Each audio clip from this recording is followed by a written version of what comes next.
Hari Om Guruji. Hari Om. Wish you all very happy Holi festival of colors. Today, after some time, after this Guru Gita, I'll tell about Holi. Okay. Then I'll talk about Avatar Purusha. What is the meaning of Avatar Purusha? So let's start today's shloka. Shloka number 9, 10, 11, 12. Guru Gita, 4 shlokas. Together we chant. Veda, Shastra, Puranani, Itihasadi, Adikani cha, Mantra Tantra, Adividya, cha Smritihi, Uchchatanadikam, Shaiva, Shaktagam, Shaktagamadi, Hi, Anyecha, Bhavaha Mata, Brahmakaha, Sarve Eva, Ete, Jivanam, Alpachetasam, Yatnaha, Vrataha, Tapaha, Danam, Japaha, Tirtham, Tata, Evacha, Sarvesham, Eva Jantunam, Sarve Marga, Pratarakaha, Japaha, Tapaha, Vratam, Tirtham, Yadnaha, Danam, Tata Evacha, Guru Tattvam, Avidnaya, Sarvam, Vyartam Bhavet Priye.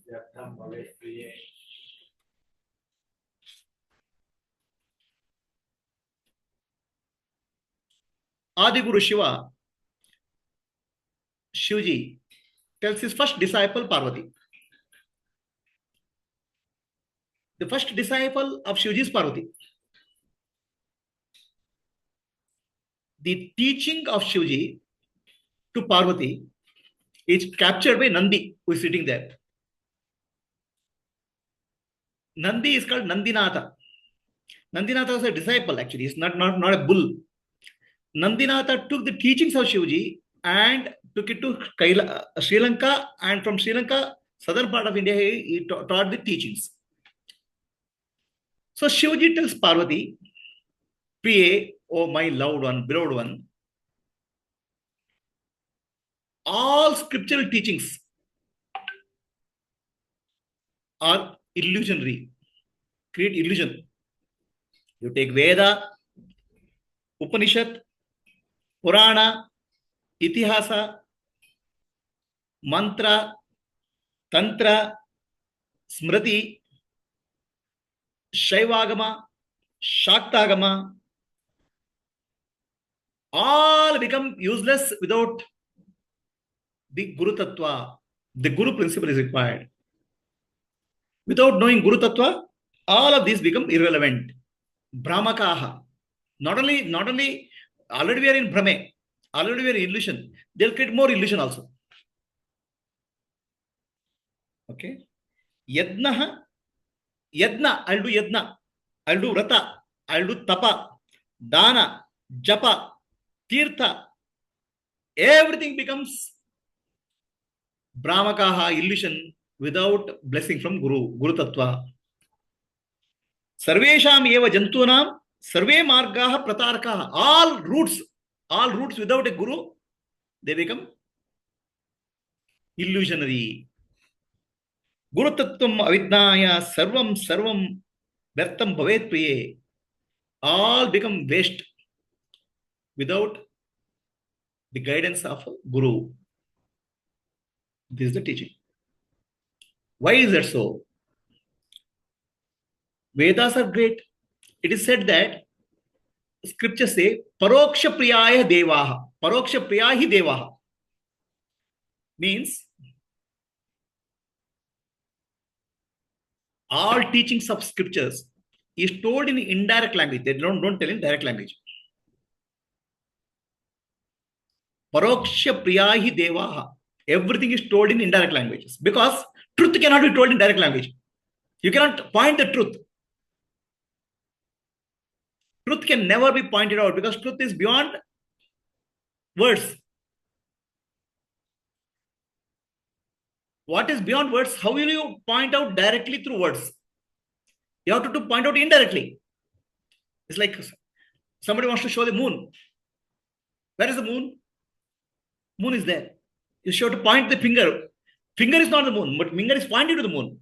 All words are indicating to the truth, indicating the truth. All devatas teach through a paroksha, a language of indirection to point the truth.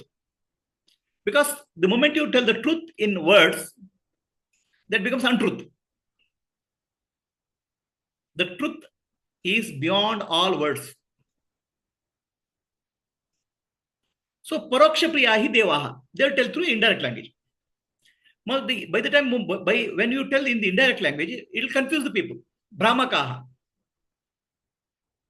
Okay. So, indirect languages are different types.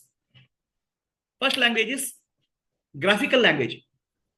Second language is poetical language. Okay. Or what we call as give an analogy. Example. Huh? Okay. So different way we can communicate the truth. For example, a literary language, literature, they say, he roared like a lion. You know, he did. He did that. He roared like a lion is given as an example, analogy. Nobody roars like a lion. It is language in what you call as literature. A poet writes like this. He roared like a lion.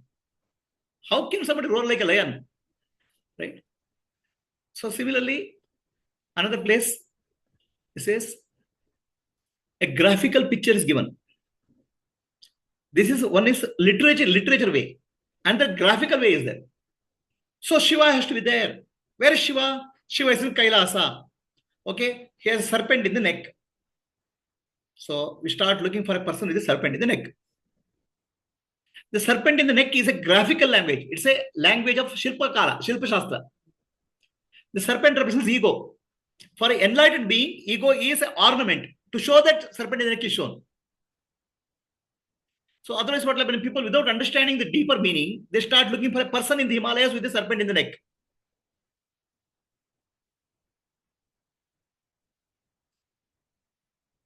This is about graphical language. Then poetical language is there.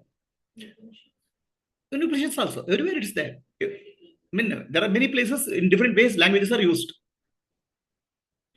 So now what will happen? Without knowing this, people will start feeling, they are getting deluded. They'll start delusion.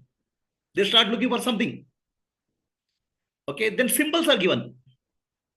The symbols are there for us to point out to the truth. Okay, but then we start holding on to symbols itself. We'll try to think that symbols are real. Shivalinga is there. Shivalinga is representing Nirakara Tattva with Prakriti. No, I had darshan of Shiva. Looking at Shivalinga, we start thinking darshan of Shiva. The linga is a way to see have the darshan of Shiva. It is not, linga itself is not darshan of Shiva. With the linga, you have to realize the truth called Shiva. So the challenge of earlier days, ancient days, is Rishis realized the truth. Now, when you realize the truth, you have to communicate to other people. How do you communicate to other people? Scientists, when they discover the truth, they communicate through formula. Einstein discovered that everything is energy. Then he gave formula, E is equal to mc square. Okay, many other people understood and started applying the formula. Rishis saw the truth. Now they have to communicate to people. Communicate to people, not only that generation, many generations to come. Thousands of years they have to communicate. They created a graphical language, pictorial language.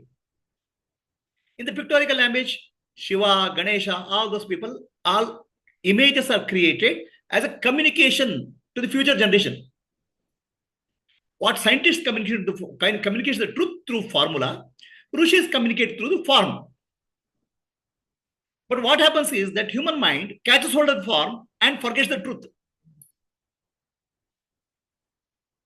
For example, Ganesh ji has a big belly. Ganesh ji has a very big belly. Okay. Now people think that Ganesh ji's belly is because of obesity. When he has eaten too much and he has become big belly. That's why anyway people eat. I'm like Ganesh ji himself has a big belly. What is my problem? Right? So they don't understand big belly of Ganesh ji is a graphical language. It's a language of Shilpa Shastra. Somebody is very happy, they show you the big belly.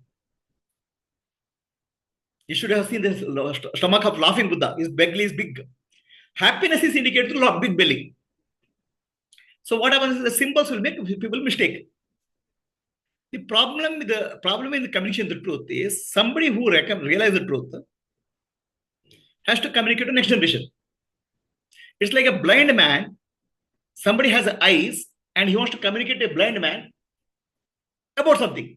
How will a person with the eyes can communicate to a blind man? A blind man asks, what is white? A person with eyes feels pity on the blind man. Oh, white, huh? I'll tell you. See, touch this wall. It's white. Wall is white. Ah, I know.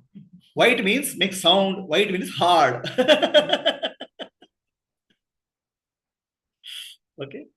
So white is understood as hard because it's wall. Because blind man cannot see. Then no. White is not hard. White is soft like milk. Just see, touch the milk. Oh, white is soft also. White is hard also. He'll say. No. White is neither hard nor soft. It is like a duck. White duck. See, duck is. Oh, I know. White is crooked also. Like that is. The problem of communication of enlightened people to unenlightened is this one. Rishis are enlightened. They want to communicate to people. They have to give some symbols. Any symbols you use, people will confuse. And you have to use symbols only because Paraksha Priyaya directly cannot tell the truth. You have to tell through some symbols only. And the moment you tell through symbols, it's all gone. Right? So I recently heard a story of Bhagirath Prayatna. Okay, there was a sage called Bhagirath. It says he stood on one leg and did tapasya for Shiva, and Shiva, Shiva blessed him with the Ganges.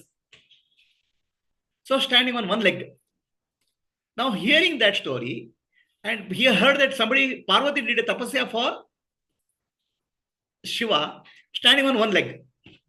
So one bright person got an idea. He wants to marry a girl. And he stood on one leg for many days and did japa also. And that girl married somebody else and had 2 children also.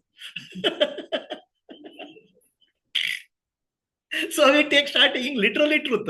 Standing on one leg means it's a literature language. Eagerly waiting for Shiva, not standing on one leg. Eagerly waiting. Eagerly waiting like this, right? We are waiting. When we're waiting eagerly, we'll keep one leg forward. That's the meaning of standing on one leg. Eagerly, intensely, we are waiting means one leg. Now, if we literally take you to stand on one leg, your leg will be paining and girl will marry somebody else. So, the scriptural teachings should be taken with a deeper meaning. They cannot be taken at surface level meaning. There's a Paraksha Priyahi Deva. Devas will tell indirectly because you can't tell directly truth. No way you can tell the truth. How can you tell a blind man what is white? Tell me. Blind man cannot be told white, he should be told through some symbols. But the moment you tell symbols, you'll get confused. That's the problem. Paraksha Priyahi Deva. So this is the challenge of communication spirituality. So there's a sloka in Veda mantra. Agni Meele Purohitam. That's Rigveda starts with a mantra called Agni Meele Purohitam. So there they use the word. We are inviting Agni, offering our respect. So some foreigner comes. He takes the dictionary. Agni means fire. These ancient people are fire worshippers. Nobody worships fire. They are not worshipping fire in Yajna. So Agni there means agani. Ga means gati. Ni means niyati. A means a. Agani means one which gives motion to the motionless is called Agni. You see, no, in earlier days, our steam engines were there. They would put the fire and boil the steam, and steam will from the engine train. So fire makes the things move. Otherwise, all objects are motionless. So Agni Media Purohitam is not a worship of fire. It is the worship of the willpower of Bhagavan. The willpower of the Bhagavan moves things, immovable things move. Stars, planets, galaxies, atoms, molecules, entire universe starts moving with the willpower of Bhagavan. It's a worship of willpower. But in the language of somebody looks at the dictionary, oh, Agni means fire. So entire meaning gets corrupted. If you go for a dictionary meaning, or if you take a graphical meaning also. So it seems Osho was listening to a lecture of one monk. Monk said Mahavir Jain is great. When the snake bites him, instead of blood, milk starts flowing. Such a great person in his body, only milk is there. Osho comes and says, "You're an idiot." There's a language of graphical. Milk flows means he had a compassion, not blood. It is not about blood. It's about compassion was flowing. So what happens? Everything we can misunderstand. Everything which is indicative language we can misunderstand. That is the problem. This applies to Veda, Shastra, Purana, Itihasa, everything. Because each of these Itihasa or Purana have three levels of meaning. Adi Bhautika, Adi Devika, Adhyatmika. In Adhyatmika, there are two levels of meaning, yogic and Jnana. Yoga meaning and Jnana meaning. Okay. This is about 4 levels of meaning is there for any shloka or anything, any story in Purana or Itihasa. It is said that Mahabharata, each shloka has 9 levels of meaning. Why 9 levels of meaning?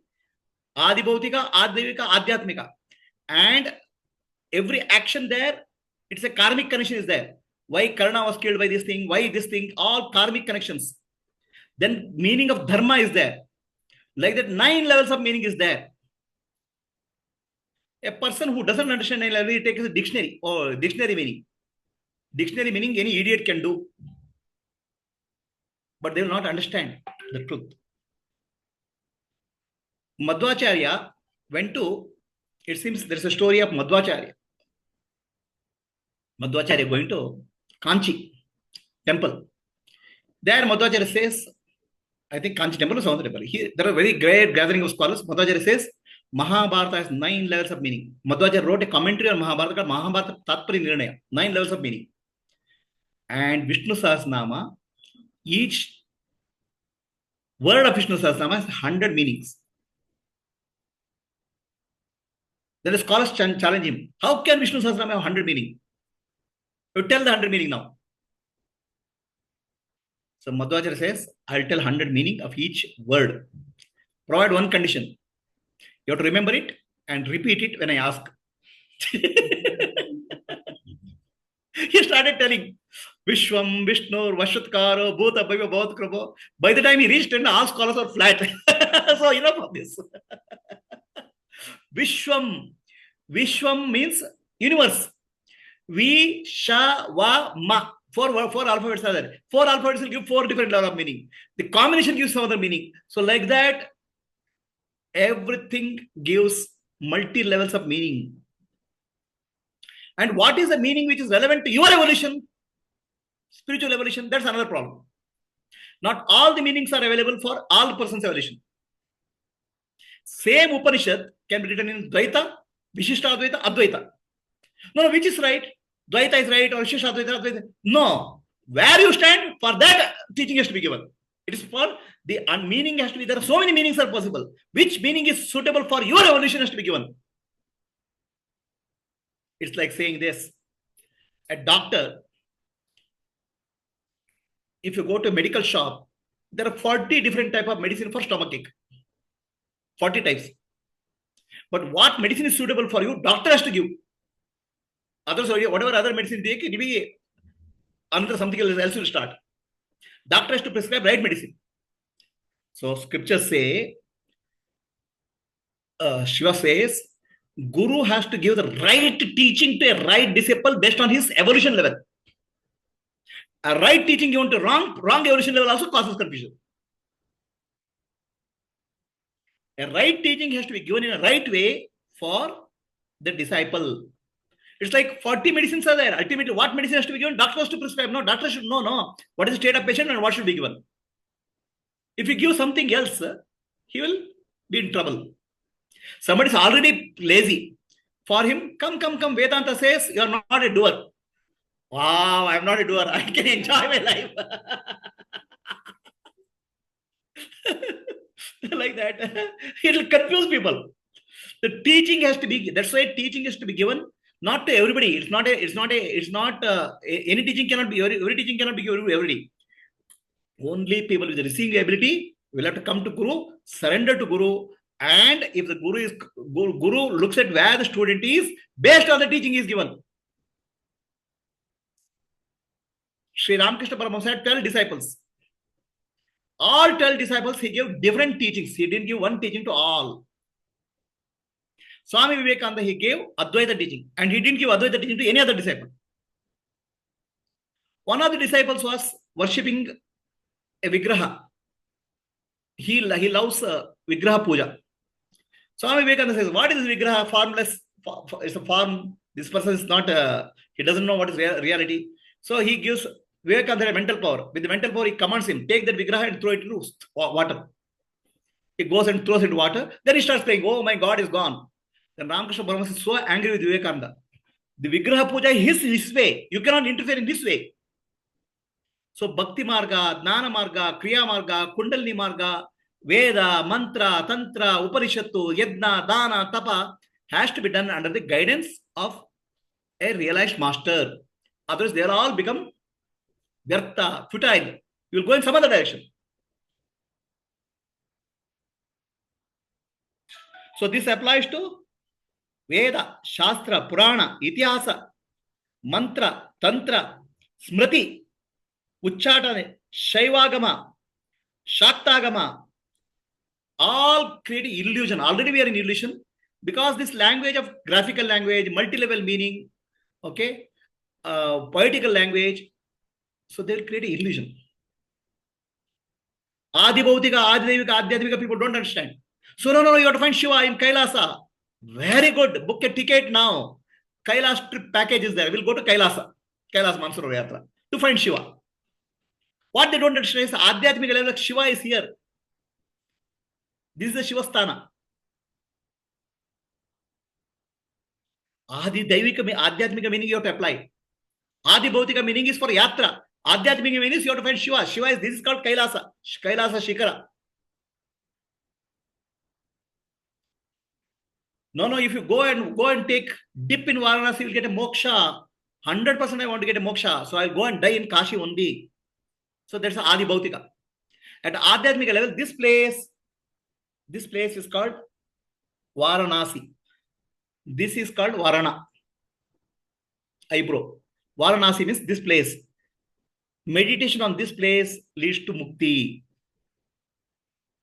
So total confusion is created when people don't understand the spiritual teaching. And then not only they misunderstand. Some yoga shastra, if you misunderstand, wrongly do, it will damage to the health. Body, there's a problem in the body, there's a problem in the breathing, all diseases also will come. It's like taking a medicine without doctor prescribing.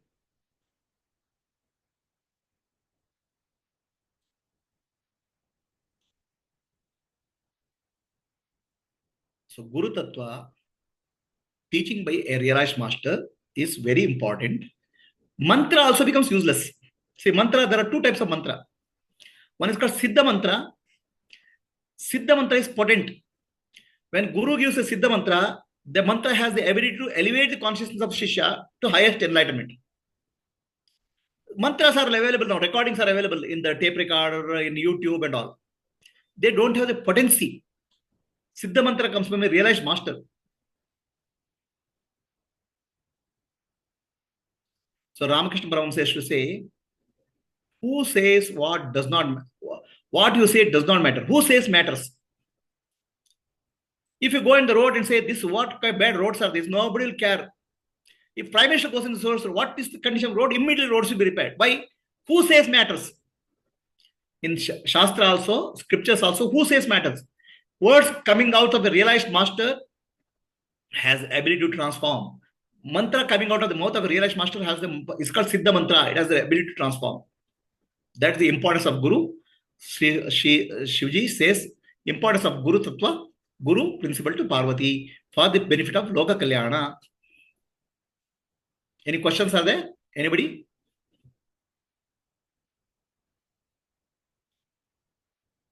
Any questions? Purnima, Katyayani?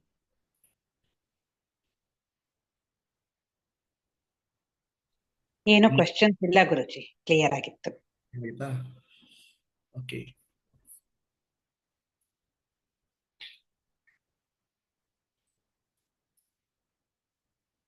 Quite in Vedas, many upanishads, and the hidden meanings are there. It's like of scriptures is more like a treasure hunt. It's not reading like a novel. Okay, a treasure is hidden in the Upanishads. Treasure is hidden in the Vedas. Treasure is hidden in the scriptures. Just by reading some books, I'll find the treasure is not true. Guru Mukhena Guru Mukhatah Vidya. The Vidya has to be learned from a realized master who will be able to decode the treasure. Guhya. Secret message has to be decoded. Otherwise, people think that I'll read 10 scriptures, 15 scriptures. That's not the way. It is not the quantity of scriptures you read, is the quality, is the essence which you grasp through the scriptures.